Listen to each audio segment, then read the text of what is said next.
Hoje o programa Diálogo Sem Fronteira tem a satisfação de receber a professora Beatriz Ferreira, da Faculdade de Educação Física. Seja bem-vinda, professora. Muito obrigada.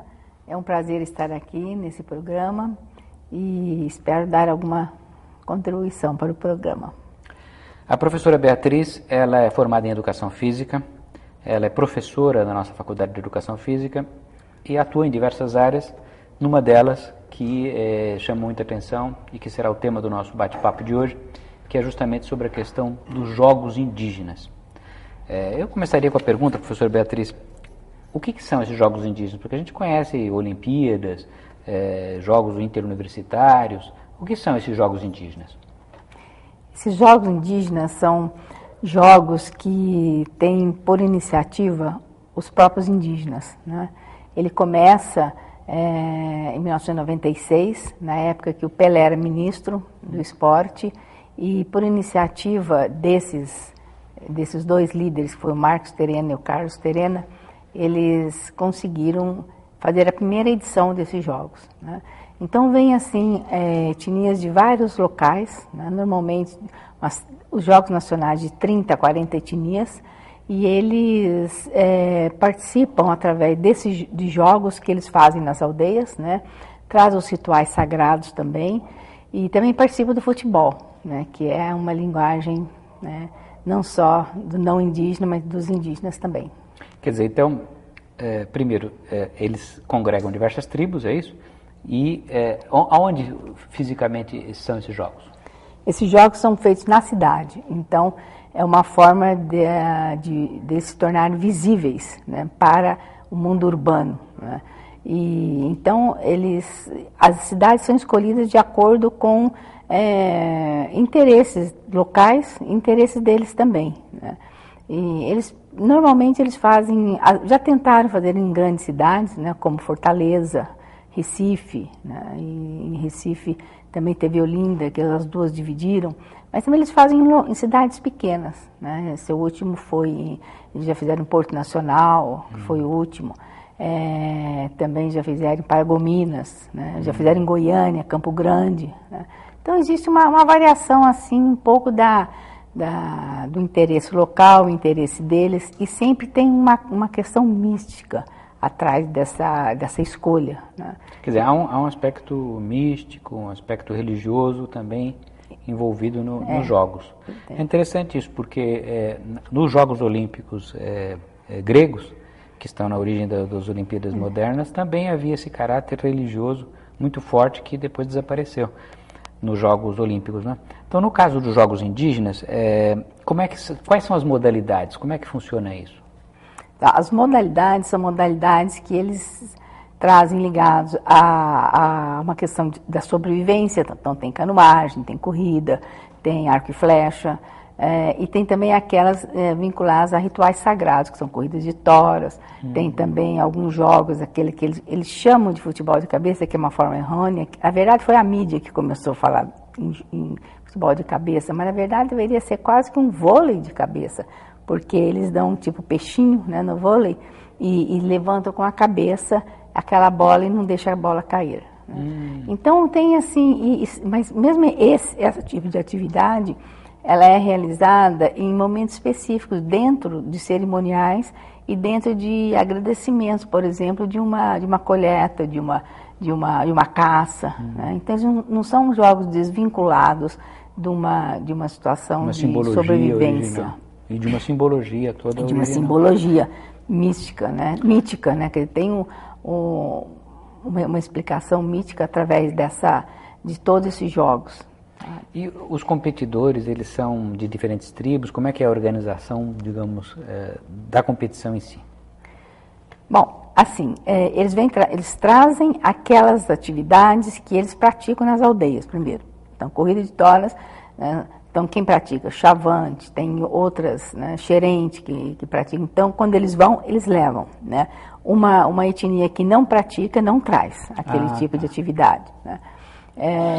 Então, a ideia também é celebrar, não é competir. Então, eles vão fazer quase que uma demonstração daquele tipo de atividade. É claro que para animar o público, acaba o locutor, né, dando um certo aspecto de uma certa competitividade entre os dois clãs, por exemplo, na corrida de touros, né? Então, quem vai ganhar, não vai ganhar. Então, isso também acho que descaracteriza um pouco a própria atividade deles, né? Na luta também, a luta tem o ganhador, mesmo na aldeia tem o ganhador, né? Mas lá é muito mais no sentido de uma demonstração, né, de como é feito na aldeia, do que realmente quem é o campeão. Tá? Então essa ideia de campeão não é valorizada nos jogos, né? Mas na aldeia, por exemplo, o campeão de Uca-Uca, né, que eles trazem, que vem do Xingu, é uma luta que eles realmente quase quebram o outro. Quer dizer, existe, porque a construção de campeão, ela tem a ver com uma ideia de formação da pessoa, de uma capacidade de você superar vários desafios, né? E que passa pela reclusão pubertária, que passa por todo um preparo para chegar nessa vida adulta. Essa questão da puberdade, do rito de passagem, na origem, esses ritos também têm a ver com esses ritos de passagem? Quer dizer, qual a faixa etária, como é que fica essa questão de quem faz, participa? Hoje em dia, imagino que qualquer idade possa fazer, né? Por exemplo, na Uca-Uca, ela tem a ver está relacionada com os ritos de passagens, né? Então, as crianças pequenas começam a brincar, né? Dentro da brincadeira, elas brincam, lutam. Mas quando eles entram na reclusão, então tem um preparo específico para essa luta. E é interessante que tem até um trabalho de dissertação de mestrado de um aluno que estudou sobre a reclusão pubertária. Eles ficam reclusos, né? Os homens ficam reclusos, e as mulheres também, mas para o masculino, eles ficam reclusos e eles são preparados para praticar a luta. Então, eles só saem para praticar a luta e fazer as necessidades, né? Mas, fora isso, eles ficam reclusos, né? E recebem aconselhamento, tem todo um tipo de alimentação específica, né? Mas podem sair para lutar, né? Então, no Quarup, que normalmente quando eles saem daquela reclusão, eles lutam, né? E é muito interessante essa festa, essa grande festa que eles têm para poder demonstrar esse processo de construção desse corpo, de pessoa, de todo algo maior, né, do que simplesmente uma luta. Né? Agora, a professora Beatriz, ela tem também se dedicado à questão de relações de gênero, da participação da mulher. Então, no caso específico dos indígenas, como é que fica essa questão? Porque, como você disse, tradicionalmente algumas atividades são eminentemente masculinas. Então, como é que eles procuram dar conta disso? Como é que fica a questão da mulher? A mulher, ela não pratica todas as atividades, especialmente aquelas relacionadas à sobrevivência, canoagem. A luta, ela começa a participar nos jogos, né? Hoje em dia, a mulher está começando mesmo no Xingu, elas lutam no Xingu, mas ela não faz parte dessa cerimônia do Quarup para poder sair e essa construção masculina que existe. Elas têm um outro objetivo nesse processo de reclusão. Mas algumas outras atividades elas fazem, né? Menos se olhar a tabela de masculino e feminino, né? As atividades masculinas são maiores, o número é muito maior do que o do feminino. Realmente elas praticam menos, fazem menos esse tipo de atividade física. Inclusive, por exemplo, um trabalho que nós estamos fazendo aqui com os Guarani, o nível de obesidade das mulheres está maior do que o dos homens. Isso é um incentivo para elas também fazerem mais atividade física, fazerem mais um tipo de práticas corporais, né, que vão perdendo. A mulher casa, né, vai cuidar dos filhos e também é um estilo um pouco que acontece na vida urbana, né, lá também tem essa característica. Agora, elas participam também como na festividade, assim, assistindo? Como é que fica essa questão? É interessante, porque no início elas vinham só como acompanhantes. Primeiro mais os homens. Depois a gente observou que elas vinham mais como acompanhantes. E hoje elas estão participando mais, né? Inclusive no futebol. Então tem o futebol feminino, que é muito interessante, né? E outras atividades que elas estão participando, né?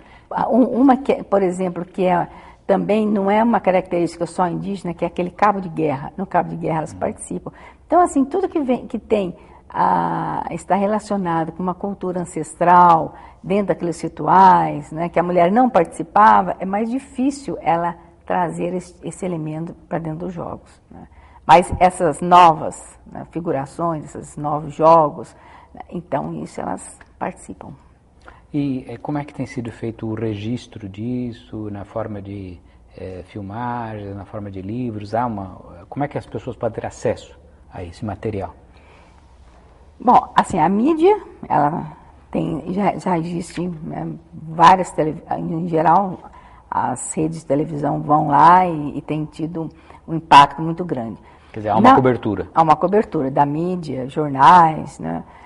Nós aqui na Unicamp, junto com lá o Laboratório de Antropologia Biocultural da Faculdade de Educação Física, junto com o Labjor e também do Centro de Memória, o Labjor com a professora Vera Camargo e também o Centro de Memória com a professora Olga von Simpson, nós fizemos um projeto, submetemos ao Ministério do Esporte, junto também com a participação dos terenos, né, que são os organizadores dos jogos, e fizemos um registro, né, da memória de 1996 até 2011.